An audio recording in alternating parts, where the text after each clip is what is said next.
Dr. Zalis is going to update us on the early childhood Dr. Zalis' old business. and capacity building initiative, including a trip to Kirksville, which I'm interested in hearing about that. Okay, just bring you up to speed. There's a few changes to the presentation as we've been keeping this in front of you and the community as we're moving toward April. Our timeline, we've grayed out everything we did in January because you approved the placement on the ballot. So now we're adding people to a campaign committee effort, and that's growing every day. I appreciate a few folks in our community that are willing to serve on that in that capacity. So we'll bring more of that to you in a future meeting. Again, how it's related to our school comprehensive school improvement plan. The numbers in parentheses denote how many times that community-built program indicated that we need to address early childhood. This particular slide is the Camdenton Salary Data Group that Camdenton School District puts together salary comparisons for school districts across the state of Missouri, mostly confined to, I guess for the most part, I-44, but in southwest Missouri, but you can see schools up northeast Missouri too. So anyway, the schools with the blue boxes to the left are those schools that have early childhood programming above and beyond PAT and early childhood special education, Title I, those reimbursed programs. So you can see Rolla, Joplin, and Neosho are the only three within the region in this comparison group that do not have early childhood programming. So effort would be to move our green box to blue. Neosho and Joplin also have issues on the April election ballot for early childhood, and you can see the schools that are in the Ozark Conference in parentheses, which are schools that we work with very closely.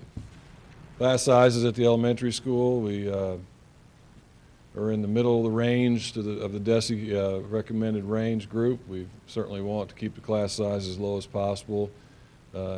17 sections of kindergarten actually translates here, as you see, over a 10-year period.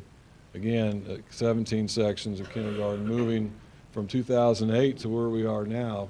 We've added staff in a time when our revenues have decreased. What that means is that we've always been sensitive to class sizes and willing to forego expenditures in other areas and find ways to be efficient with our budget in order to meet the needs and bring our class sizes within reason. So over a 10-year period, you can see we've been high, we've been low, we've been responsive. So in the absence of a levy increase, we've still tried to address in a responsible way teacher-pupil ratios. So the programs that we've discussed, we went through our information about renovation versus building a new structure from our internal staff, which now we're on the second and third round of internal staff meetings, reconnecting to what's occurred over the past several months as a result of feedback and data. For the staff members, it's been a long time since we talked to them and solicited their input both online in the community, with renovation holding as the most popular thing. And as we've talked in December when Rick Nobles was here from Patron Insight, adjusting our plan to address those things that were strongly supported or supported in our community. So those top few things there with adding co-curricular programs at the 7th grade, grade level changes at the middle school, high school, junior high, the 9th grade edition at the high school. We've had Jesse talk about his experiences as a freshman getting on the bus and going over to the high school and his impact on his daily routine. And we saw where it kind of fell off with the auditorium, the converting single building Mark Twain to an early childhood center, and then so the neighborhood school concept is kind of what the last two bullets indicate to us. So the reconfiguration plan as it was, we've kind of refined that, took out those top two areas at least for consideration now, and looking at how we can deliver services for each of our attendance zones and maintain the integrity of a pre-K through 3 kind of building configuration at our elementary schools, or at least be able to deliver services to those attendance zones. We looked at the high school and looked at dollar amounts. As we know, we tested the tax tolerance through Patron Insight, and that those parameters kind of define what we can and cannot do. So this was moving the freshmen to the high school and adding the auditorium, which was part of the 2007 facility study, and it looks like it'll be a part of our 2017 facility study. 13.5, this is a cleaned up version of that drawing that put this on the east side of the high school in the hill with the bleachers now there in the left corner, two-story addition with the earth contact auditorium. Price went up. We looked at moving it back up to the Circle Drive area, Cedar Street at the bottom, 10th Street at the left, but reconfiguration. Budget came down to 10.8. Then we looked at not finishing the auditorium, see if we could have the walls at least and get things going. We've replicating what we did at the middle school when we built the auditorium there. Finished it after we put the walls up, and so that didn't bring the price down as much as we had hoped. So then we moved to vacating the auditorium and going back to the concept of adding just the classroom space at the high school. So the difference in price here to here has allowed us to really reel in the overall cost of the project to a 25-cent levy increase and a zero debt service bond issue. The other plan, which preserves the annex, the building out in the Circle Drive area, is here, $5.6 million. So we know that what was approved for the bond election language was a zero debt service increase, which gets us $4 million. We considered a nickel and a dime on the bond. The difference between a bond and a levy being you build with the bond, you support with the levy. Kind of like a river, you support with a levy. I grew up on the Mississippi, so we know what levies mean to us. So anyway, zero debt service doesn't cover the entire cost of the $5.6 million, so we would supplement that with capital project fund dollars, well within our desired maintained balance in that fund by taking the $4 million and adding to that to get to the 5.6 and approximately 5.6 to build the project. So we have flexibility. We need to be able to support it with the levy because those are ongoing expenses for additional personnel and expenses that we'll need to continue to support. So if you look at the 20-cent interval at $778 and the 30-cent interval at $1.167 million, we've arrived at a quarter on the levy to be phased in over 3 years. And how we determined that was through a calculation that's on this particular page. 4 to 8 teachers, 4 to 8 teacher aides, and everything that goes into those things that were popular on the strongly support and support patron insight data, including transportation, activities at the 7th grade that replicate what we're doing at 8th grade. And you see down the bottom right corner that range is a little over 700,000 to 1.1 million. So the 900,000 is supported by the 25-cent levy is in between. What that looks like for a appraised home with an appraised value between 100 and 200,000 at those intervals. The 115 is the average appraised value of a home according to the assessor's office. Phased in over 3 years with 10 cents, 10 cents, and 5. In year 3 is illustrated here for residential, for a business. Again, the appraised value based upon information from the assessor's office. Phased in over 3 years, 10, 10, and 5. Our tax levy history, you can see 1988 in the bottom left corner all the way over to 2014. And the 2000 time period was the last time our levy was increased due to a voter-approved issue of 80 cents over a 3-year phase. You can see what that did. And then you can also see what reassessment did in 06. So anytime the value of the community in terms of assessed value goes up, the levy goes down to compensate for that increased value. So we're 12 cents lower than what we were in 1988, haven't done anything with our levy in 14 years. So the ballot language for question 1, which is R31-1, is, as it reads here, for a $4 million zero debt service bond issue. It is a tax increase because you're extending the amount of debt you have and paying it off again, kind of refinancing, if you will, to be used for those things that are in bullets. keeping our debt service levy at 25 cents. R31-2, which is the levy to support with a dime, dime, and a nickel over a 3-year period, and what it'll be used for, and its impact to the levy is there. What that does to us with that same comparison group, this is the same group with the early childhood denoted in blue and in green, the ones that don't, and then now the tax levies are embedded there. You can see that we're at 321, and if we raise our levy 25 cents, we go to 19 from where we are now, assuming everyone else either stays the same or they don't experience reassessment levels that would Do you cause have any it. insight on how many of those are running issues in April? Well, I know the ones in green that Yeah. are. All three of I us just wonder are. whether anybody was running a levy. I don't know. Do you know? That I don't know. Jefferson City is. Oh, yeah, you're right, yeah. Okay. So, Jamie was speaking of the Kirksville visit. It's in the largest font here because I want to kind of segue to Mr. Hounsom, Mr. Henshaw, and Mrs. Reed, who joins us. They were on a site visit last January 30th to visit Kirksville. It was one of the finalists for Early Childhood Program of the Year. It was a standalone facility, a real dynamic program that a school district of about 2,500 kids, university town. With that, I'll let them kind of describe what they saw in Kirksville.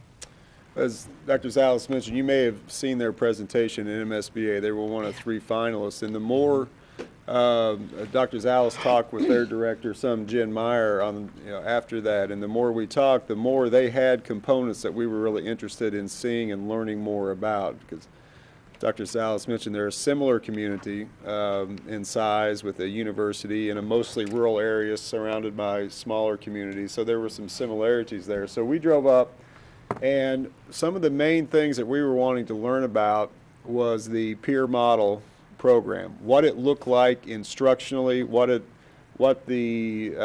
how the teachers ran the classroom and advice they had, but also the ins and outs of the financial aspect of it. Jen Meyer, who runs the program, we knew going up there, she was a person who had constructed this large program, almost 240 kids that they were serving, and done it primarily through being able to maximize the financial side of peer model and being sure that they're efficient and understanding all of it. So it was learning both about the instructional side and the management side of how they grew from something similar to what we would look at starting to where they are now. And I'm not saying we have that goal, but they started in a similar spot. And we would not try to replicate the program they have now. It's very extensive, but how they got from where they started to where they are now was pretty interesting for us to understand, quite frankly, some of the challenges that we have ahead of us and some of the planning we have. And I think Kelly's going to talk about kind of a little bit lessons learned and what it kind of put into perspective for us, should this pass, what we have ahead of us a little bit. I would say that it's obviously you can't go and say we want to be like you. Right. First of all, our community isn't the same. Second of all, that's happened over a series of years. They got started, to be quite honest, as Craig mentioned, in a wing of a building, and with a small program, and then it has grown from there. And different types of funding have come available as you grow and as you move into different areas, offerings, programming, those type things. So really, we just went up there to learn as much as we could, and I guess what I would say is, if the levy and bond both pass, our challenges really begin then to bring our staff in and get the staff to learn as much as they can learn with us about other school districts and how we shape our program. There's no way that any one of us we need input from everybody, just like we've done in our other projects, the science classrooms at the high school. We brought staff in and formed that actual program and what the program looks like based on input from everybody. So, not that we had to go to Kirksville to learn that, but just to see that affirmed, that you can't do it all right now and you can't have every answer right now. I know that's uncomfortable for all of us, not to have every answer that people want. But on the other hand, if you try to make all those decisions without all those people involved, then that doesn't work either. So, Well, I think Mrs. Meyer opened our eyes some too, because we had in the back of our head kind of what some of the things that we thought our program would look like to start. And there were a few times she said, I would be careful planning on that for the first year. That's not how, we found that we had to work up to some of those things. So she helped affirm some of the things we had in our mind. She may have changed our mind, quite frankly, on some of the things we had in our mind, and she probably brought up some questions that we didn't know that we should have on our mind quite yet. So it was we spent, 3 hours with her going through the entire, I don't remember how long now, but Kelly, Stacy, and I were taking notes feverishly and coming back and comparing all that. It's an impressive place that they have there. How long has theirs been in place? she's been in Stacy, charge. do you remember? She's been in charge 6 years. I think it's 7 Okay. or 8 years old. If you're gonna say anything, get to a microphone. Gotta go there. Because I've got some questions for you too, Stacy. But it has grown into a standalone facility. Now, all of their schools, K through 12, are on the same campus. So that sits on the campus, but it's a standalone facility. Like 220 to 240 kids, somewhere around there. Half day or full day? It varies. That's what, it was Both. very complicated, the different programming. And some were half day, some were full day, 4 days per week, some were 5 days per week. The typical program would be half a day, 4 days a week. That would be the standard starting typical program. And they did start with an ECSC center-based program, just like ours.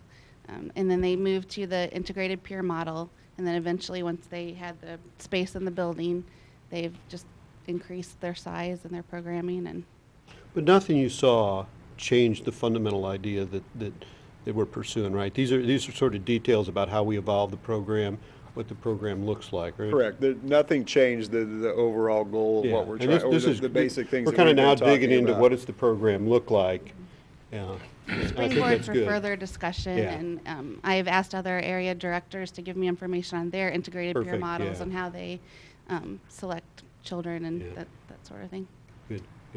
But it was interesting to hear some of the conversations we've had about transportation. How do we work that? To hear what other districts have done, it just, I don't know, it's good to hear other people going through that and some possibilities and some things that they make work that we can bring back here and see if it fits us or not. As I said, we're not trying to model ourselves after Kirksville at this point. Sure. But there are parts there that were very helpful in understanding the possibilities we have here in Rolla. And what could she share with you on impact from the learning perspective? She talked about, and I don't have the exact stat, but they have initial screening scores and initial reading scores of kids going into kindergarten. And I don't have the numbers, so I would hate Yeah, to but quote, we could get them from her. yeah. Yeah. The scores of her kids completing the program, including those who are part of the ECSE program, as you know, with the IEPs, were significantly stronger than those coming in without. And they still have a waiting list there. They're still not able to serve everyone who would like to get in their program. They have a waiting list as well. So Good. I'm sorry, Craig, are they 4-year-olds? they go or- down to 3 and 4-year-olds, and they also have an infant room. Wow. But I would say 3 and 4 would be kind of 3-year-old is kind of where they start, but they do offer some infant Her care. recommendation was don't She didn't recommend that, no, birth one. Yeah. no. Her recommendation was not that. Stacy, I guess I'm mainly interested in your reaction to, I mean, they had the peer model, but it was all in one building. Ours is going to be in 3 buildings. How do you, Maybe. oh, After we came back, we discussed that. okay. I'm gonna talk a little bit. Because I'm just thinking it'd be so difficult to say who's going to go to, I mean, as far as looking at attendance, I know, but sometimes attendance doesn't go along with the need of the child. And if you add a peer model for that student with an IEP, but that student moves to, let's say, Truman, then, but you have a peer model at Wyman. So those are things that we have to figure out. Actually, we came back with kind of a idea that maybe peer modeling and E ECSC would stay in one location, and then the other opportunities that are provided might be in the other buildings.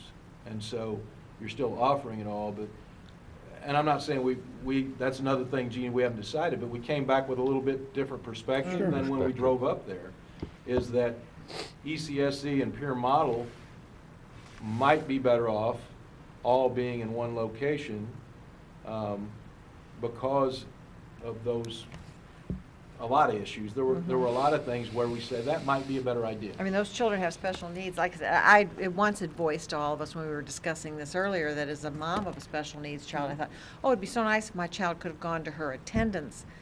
But Right. you can't put a square peg, you know.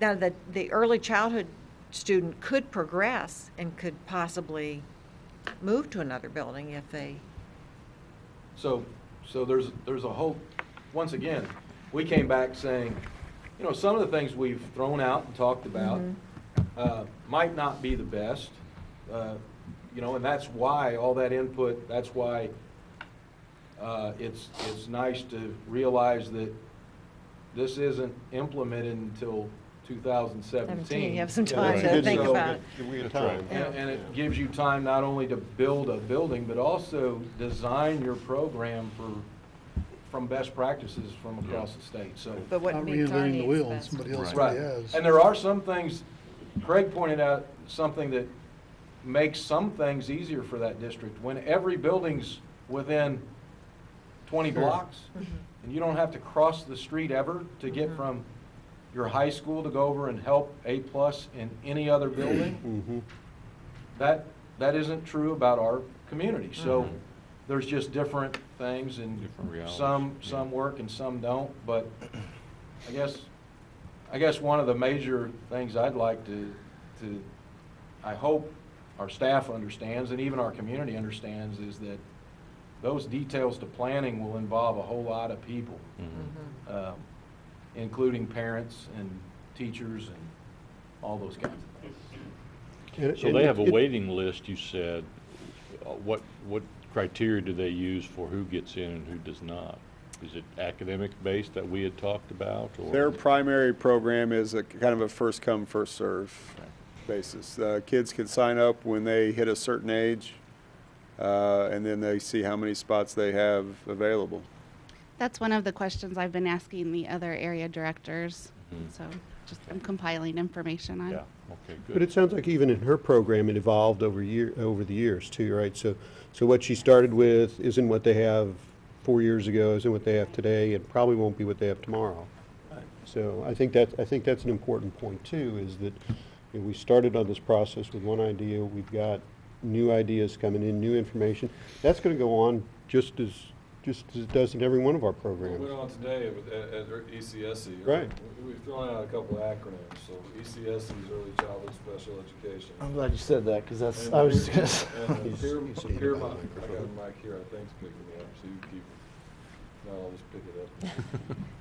So, and peer model is for every child that's in that program, a normally developing child can attend, and you can receive reimbursement on the attendance of those children. So, you know, when you first talk about how this has evolved and the preservation of the attendance zones and the neighborhood schools that we got back in our data, and then you start talking about delivering services from attendance zones, automatically the early childhood special education teachers thought that we were breaking the group up.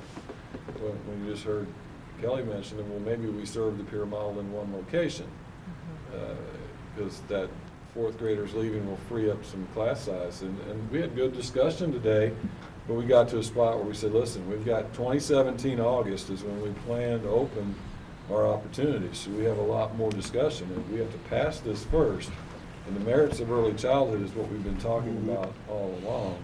And what we keep hearing is that you start in a spot and you end up 7 years later where Kirksville is now.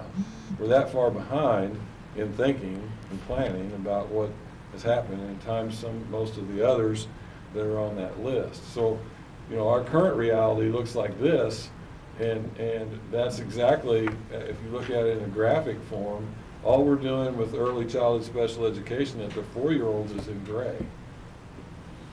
The yellow is the private preschools, and the maroon is really what we're talking about addressing. So the additional 150 to 170 kids in that total pie. What we're trying to do with the levy then, the darker gray becomes the ECSE peer model capacity. So we're able to serve that many more kids out of that 150 with peer model. Because our total population in the light gray at 3 and 4-year-olds is 60. So that's why we're factoring it off the total enrollment peer model, not just 4-year-olds, if that makes sense. I like that graphic. So Thanks the, for doing so that. thank you. The potential from the levy, that's Jamie's idea. The potential from the levy then becomes what's in maroon. My wife. And also other funding. So when you ask, where's the waiting list, how many can we serve of the remaining 90 children? Well, that's what's going to be supported by the levy. Love Part it. of that might be to go for an additional kindergarten teacher or two. Because as we've proven, when the class sizes are up, we've already done that in the absence of resources from the state. We just haven't done some other things. So the remaining group, our potential growth is there. It's still not into the yellow where the faith-based private preschools are. We don't have the capacity to do that. Trying to deal with the 50% that arrives at our, if I heard one thing loud and clear today, the early childhood special education teacher says, we have got to do something about these children that are not prepared when they come here. We just see them. I wish we could just teleport our community to our kindergarten registration so they could see what we're talking about. So I realized quickly I was preaching to the choir, but mostly there to talk about how to get started and how we need their help to define the specifics of the program. So getting the program started, we kind of refined the bullet points here based upon the feedback we got from the visit to Kirksville. You know, we're trying to make it available at all our elementary schools. We're serving the 4-year-olds, pursuing the Title I, peer model, other braided types of funding certainly will be what we pursue. And then that next bullet, that 5th one down, pursuing selection process for remaining enrollment capacity. You know, you heard first come, first serve. We've heard the selection is just random, or, you know, we're going to. Actually used a lottery for one of their They programs. used a lottery kind of a selection process, but we also certainly want to make sure we're addressing those that are of highest need. That's, yeah, absolutely. And that comes with the interface with PAT at those attendance zones early on and that kind of thing. I've already talked with the PAT folks about how this might work. So we're talking half-day programming, as you heard from the presentation, 4 days a week. That's what we do now with early childhood special education. The curriculum, you know, some people want to know that Project Construct is underlined because it's prevalent in Missouri, and the support for that professional development-wise is very strong. Our staff will be certified, and we'll certainly offer PD to the other groups. And transportation, you know, that's one thing we talked about today. We got to be able to get the kids to and from their daycares or where they're at if they're with us for half-day programming. But again, those are details that we've built into the budget in order to expand. Where that bus stops and starts is not what we've talked about. It's the fact that we will work to make sure we get kids there. Right. We'll work out those details. In Kirksville, as far as transportation? With the peer model, what they tended to do is if they had an existing bus route that went by a peer's house, they would allow them to ride. They did not expand their bus routes. Correct me if I'm wrong, Kelly. They did not expand their bus routes or create new bus routes. If they were on an existing bus route, they would try and work with the parents. And if they were, Supported all students with IEPs. if they were peer model. If they were peer Model, models. they expanded. But she said out of 240, they were maybe transporting 90 90. of those 240. The rest were brought there and picked up by parents. Well, and I think the learning we got from Jeff City about bringing those parents into the building and engaging them in the educational process is a key part of what we're trying to do too, and we need to keep that in mind as we go Yeah. forward. A heavy dose of parent involvement in all those. And another thing that I thought was interesting that we heard was that those classes don't look like a kindergarten classroom. It is centers and there's time set aside to play and learn. It's not sitting in rows, you know, Very not that a exploratory. kindergarten classroom is either, but I know we've talked a lot about kindergarten, the academic standards being raised. All the preschools that we've attended to look at are centered around play and learning and social skills and all those things that help prepare you to actually get into the learning your ABCs and all those kinds of things. So some people, I think, have a perception that you're trying to fit them into a mold of, okay, we're going to do math now, and we're going to do, and it's really learning through, I'm missing the word, Stacy, but So it's developmentally appropriate. She said that over and over to Right. make sure that our programming is developmentally appropriate. Down So- to the chairs, that their Activities. feet touch the floor and that sort of thing. It's a lot of activity-based learning. yes, right. Centers, activities. So I thought that was something that some people start thinking you're Right. designing another third grade classroom. And we're going to teach them calculus while they're there too. Yeah. Hopefully that's a couple of years down Good. the road. Good. Thank you. Dr. Stacy, thanks Dallas? for being here. I had a question, I don't know if you can even answer it, but just this week, you know, there was in the press all this about the state cutting back on early childhood funding. Is that going to impact our plan at all? Well, the primary reason why we're going the way we're going is that the state funding for our district and what we're doing with that levy also shores up some other areas and takes care of other programming. Uh-huh. Is the prediction that we have the absence of some state funding to run the program. Okay. And remember, we've got the flexibility in the levy. We don't have to implement it all. So if we get funding from some other source, we can ratchet back the And we stair have step the in the levy. history to show that Yeah, we're we willing to did do that. that. We did that in 2000, yeah. We never implemented the full 80 cents. Okay. So what's the next, you guys searching out the next target to go visit? Well, Lebanon. I mean, I Probably think not. we've learned something at every visit, so. We're now, Stacy's been communicating with several local centers, including Waynesville, Lebanon, and places like that, to get some of their practices that she's putting together to Camdenton. kind of help Yeah. with our planning too, so. Great. Well, keep us in the loop, because Yeah, I only got to go to excellent. the Jeff City one, so I wouldn't. Well, mind we'll going to keep another this one. on the agenda as part of the perpetual discussion, and eventually we'll bring the campaign committee here so you can see them, and we're, 8 weeks out from Yeah. from date, so. All right, thank you. Thanks, Stacy, for being here tonight.